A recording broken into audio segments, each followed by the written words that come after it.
Let's suppose you want to buy some crypto so you can make some nice gains and buy that car you've always wanted. Well, that's kind of a long stretch, but nevertheless, the first thing you need to figure out when diving in the crypto market is how do you actually buy cryptocurrencies?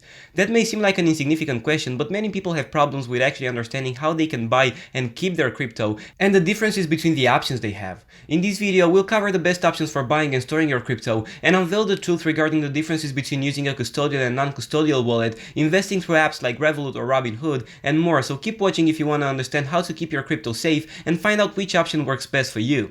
Let's dive straight into the problem and explain what a crypto wallet is. A crypto wallet can basically take two shapes. It can be either a physical device that you need to connect to your PC whenever you want to make a transaction with the crypto you have stored on it, or it can be a software wallet that can take multiple forms like a Google Chrome extension, for example. The main difference between these two is that the first one is generally more secure, as you can literally plug it out of your PC and put it in a safe if you have one, or just under your bed so it's not connected to the internet when you're not using it. This makes it technically impossible for hackers or any ill-intended individuals to exploit the system and interfere with your money or straight up steal it, since your wallet is not part of an online network but a literal physical device. However, most people go for the other option and just use a software wallet because it's just easier and there is no physical item that you rely upon for exchanging your crypto, but that comes with its own risks, as you can never be safe enough on the internet, and during the whole time that your PC is online, your crypto wallet is exposed to potential attacks from hackers and stuff like that. Now, a software wallet is protected by two keys, which are called the public and the private key, and work just like their name suggests. The public key is basically your wallet's address and work just like an IBAN, so you need to give it to people who want to transfer money into your account.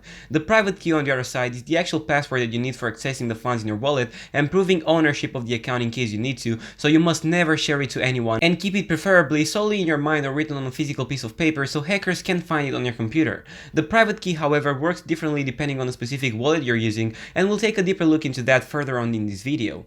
The software wallets then further spread into two different categories, and that's really important to understand, so pay attention. You have custodial and non-custodial wallets. The first kind refers to wallets that are offered by a centralized business such as a cryptocurrency exchange. Custodial wallets have certain benefits such as less user responsibility regarding private key management. When a user outsources wallet custody to a business, they are essentially outsourcing their private keys to that institution. The individual user is not responsible for protecting the private key to the wallet and therefore places trust in the business keeping the private key safe. When a user wishes to send coins out of a custodial wallet, they simply log into the platform with a username and password, input a public key of the location to where they wish to send coins, and the business is responsible for inputting the private key to complete a transaction. This creates an extremely simple solution for the user, but also creates an additional layer of risk. There have been many exchanges that have been hacked, including MTGOX, Quadriga CX, BTCE, and Bitstamp. In recent days, with the development of the conflict in Ukraine, certain governments have prevented custodial wallets from completing transactions for citizens in certain areas. The Canadian government even recently attempted to freeze the assets of a group of supporters funding the Canadian trucker protest.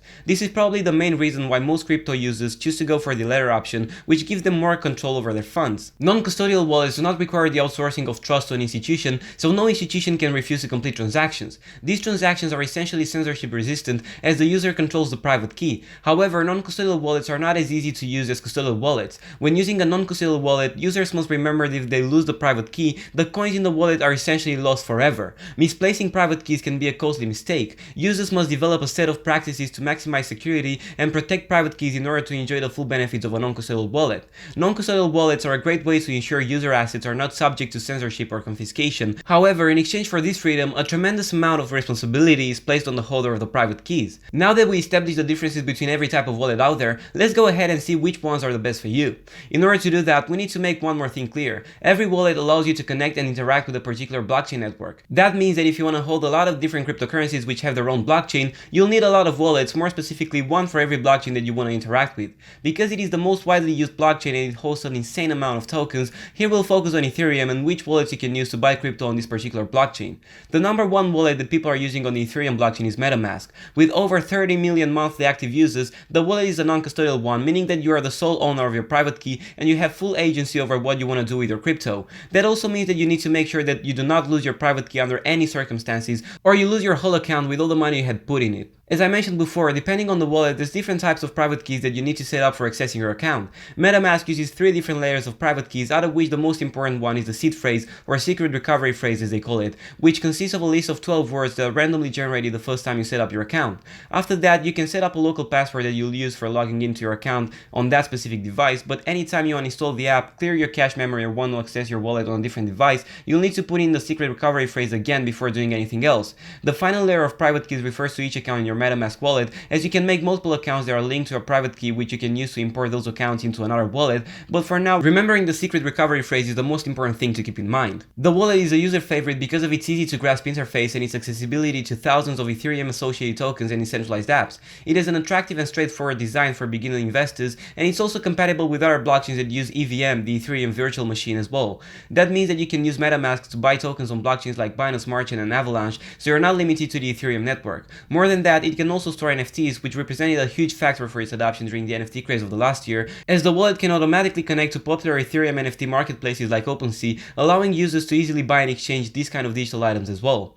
The second option that many people go for is the Coinbase wallet. Although the name suggests its association to a centralized company, the wallet is non-custodial as well, meaning that you are the sole owner of your private keys, and Coinbase is nothing else but a developer, having no capability of seeing your funds, blocking your transactions, or accessing the contents of your wallet. Much like Metamask, the wallet is preferred due to its versatility, as it's compatible to all networks that use the Ethereum virtual machine, including Avalanche, Binance Smart Chain, and Polygon. Similarly to Metamask as well, the wallet comes as a browser extension if you want to use it on a desktop or a mobile app you can download on your phone. As an alternative to everything that I've described so far are the custodial wallets that I talked about in the first part of the video. There are wallets where you rely on a central authority to keep your funds secure, but it also means you renounce your full freedom over your account, as transactions could get blocked or your whole account may get frozen in extreme cases. As an advantage though, you don't really need to worry about blockchain compatibility, as these kind of wallets can usually store any type of token. So which one is the best if you prefer this option? Well, custodial wallets are actually centralized exchanges that you can also keep your crypto on, so not a wallet per se. For example, Coinbase.com is a centralized exchange where you can buy and sell tokens but also store your funds, as opposed to the Coinbase wallet that only supports EVM compatible tokens